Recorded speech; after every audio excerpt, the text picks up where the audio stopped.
خدا باپ کے زندہ و جلال کلام میں سے زندگی برا کلام، رسولوں کے اعمال اس کا 27 باب 1 سے 44 آیت مبارکہ تک۔ جب جہاز پر اطالیہ کو ہمارا جانا ٹھہر گیا تو انہوں نے پالوس اور بعض اور قیدیوں کو شہنشاہی پلٹن کے ایک صوبیدار یولیس نام کے حوالے کیا، اور ہم ادرمتینیم کے ایک جہاز پر جو آسیا کے کنارے کی بندرگاہوں میں جانے کو تھا سوار ہو کر روانہ ہوئے، اور تھسلنیکیوں کے استرخس مقدانی ہمارے ساتھ تھا۔ دوسرے دن صدا میں جہاز ٹھہرا اور یولیس نے پالوس پر مہربانی کر کے دوستوں کے پاس جانے کی اجازت دی تاکہ اس کی خاطرداری ہو۔ وہاں سے ہم روانہ ہوئے اور کپرس کی آڑ میں ہو کر چلے، اس لیے کہ ہوا مخالف تھی۔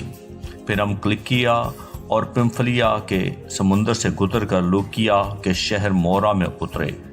وہاں صوبیدار کو اسکندریہ کا ایک جہاز اطالیہ کو جاتا ہوا ملا،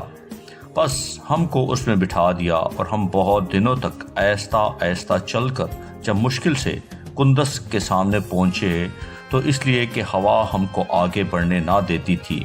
سلمونیا کے سامنے سے ہو کر کریتے کی آڑ میں چلے،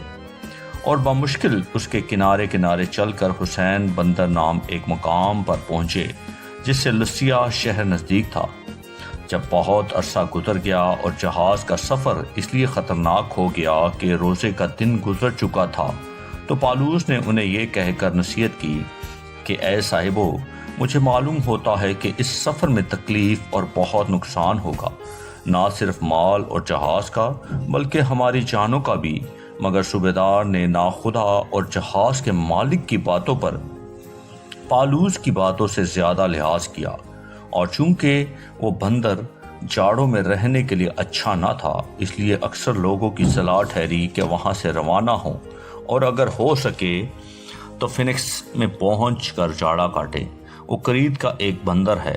جس کا رخ شمال مشرق اور جنوب مشرق کو ہے۔ جب کچھ دکھنا ہوا چلنے لگی تو انہوں نے یہ سمجھ کر کہ ہمارا مطلب حاصل ہو گیا لنگر اٹھایا اور کرید کے کنارے کے قریب چلے، لیکن تھوڑی دیر بعد ایک بڑی طوفانی ہوا یہ یوکلون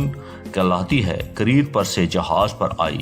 اور جب جہاز ہوا کے قابو میں آ گیا اور اس کا سامنا نہ کر سکا تو ہم نے لاچار ہو کر اس کو بہنے دیا، اور کودا نام ایک چھوٹے جزیرے کی آہڑ میں بہتے بہتے ہم بڑی مشکل سے ڈونگی کو قابو میں لائے، اور جب ملہا اس کو اوپر چڑھا چکے تو جہاز کی مضبوطی کی تدبیریں کر کے اس کو نیچے سے باندھا،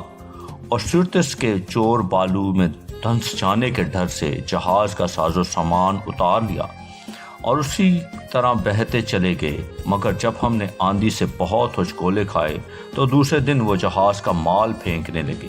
اور تیسرے دن انہوں نے اپنے ہی ہاتھوں سے جہاز کے آلات و اسباب بھی پھینک دیے،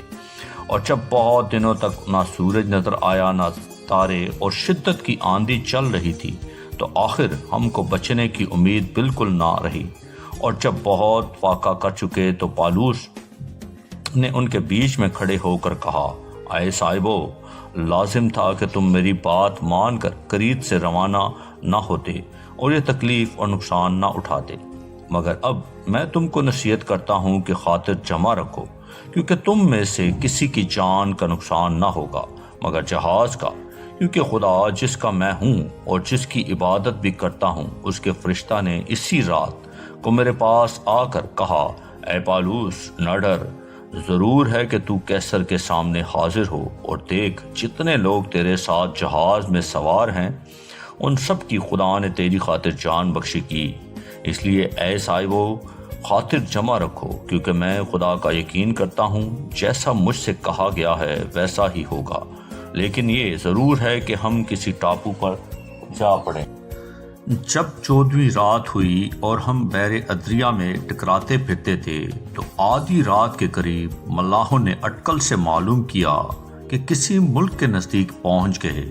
اور پانی کی تھا لے کر 20 پرسہ پایا، اور تھوڑا آگے بڑھ کر اور پھر تھا لے کر 15 پرسہ پایا، اور اس ڈر سے کہ مبادا چٹانوں میں جا پڑے جہاز کے پیچھے سے 4 لنگر ڈالے اور صبح ہونے کے لیے دعا کرتے رہے، اور جب ملاحوں نے چاہا کہ جہاز پر سے بھاگ جائیں اور اس بہانے سے گلی سے لنگر ڈالیں، ڈونگی کو سمندر میں اتارا، تو پالوس نے صوبیدار اور سپاہیوں سے کہا کہ اگر یہ جہاز پر نہ رہیں گے تو تم نہیں بچ سکتے۔ اس پر سپاہیوں نے ڈونگی کی رسیاں کاٹ کر اسے چھوڑ دیا، اور جب دل نکلنے کو ہوا تو پالوس نے سب کی منت کی کہ کھانا کھا لو، اور کہا کہ تم کو انتظار کرتے کرتے اور فاقہ کھینچتے کھینچتے آج 14 دن ہو گئے اور تم نے کچھ نہیں کھایا، اس لیے تمہاری منت کرتا ہوں کہ کھانا کھا لو، کیونکہ اس پر تمہاری بہتری موقوف ہے، اور تم میں سے کسی کے سر کا ایک بال بھی کا نہ ہوگا۔ یہ کہہ کر اس نے روٹی لی اور ان سب کے سامنے خدا کا شکر کیا اور توڑ کر کھانے لگا۔ پھر ان سب کی خاطر جمع ہوئی اور آپ بھی کھانا کھانے لگے، اور ہم سب مل کر جہاز میں 276 آدمی تھے۔ جب وہ کھا کر سیر ہوئے تو گھیوں کو سمندر میں پھینک کر جہاز کو ہلکا کرنے لگے۔ جب دن نکل آیا تو انہوں نے اس ملک کو نہ پہچانا، مگر ایک کھاڑی دیکھی جس کا کنارہ صاف تھا، اور صلاح کی کہ اگر ہو سکے تو جہاز کو اس پر چڑھا لیں۔ بس لنگر کھول کر سمندر میں چھوڑ دیے اور پتواروں کی بھی رسیاں کھول دی، اور اگلا پال ہوا کے رخ پر چڑھا کر اس کنارے کی طرف چلے، لیکن ایک ایسی جگہ جا پڑے جس کے دونوں طرف سمندر کا زور تھا، اور جہاز زمین پر ٹک گیا۔ بس گلی تو دکا کھا کر پھنس گئی، مگر دمبالا لہروں کے زور سے ٹوٹنے لگا، اور سپاہیوں کی یہ صلاح تھی کہ قیدیوں کو مار ڈالیں کہ ایسا نہ ہو کہ کوئی تیر کر بھاگ جائے،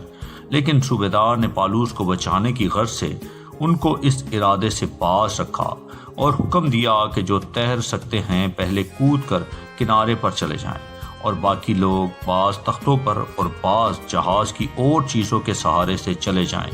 اور اسی طرح سب کے سب خشکی پر سلامت پہنچ گئے۔ آمین۔ پاکلام کے پڑھے اور سننے جان پر خدا ان کی برکت ہو، خدا ان کا شکر ہو۔ آمین۔ اس زندہ اور جلالی کلام کو زیادہ سے زیادہ شیئر کریں تاکہ لوگ سن کر برکت پائیں۔ آمین۔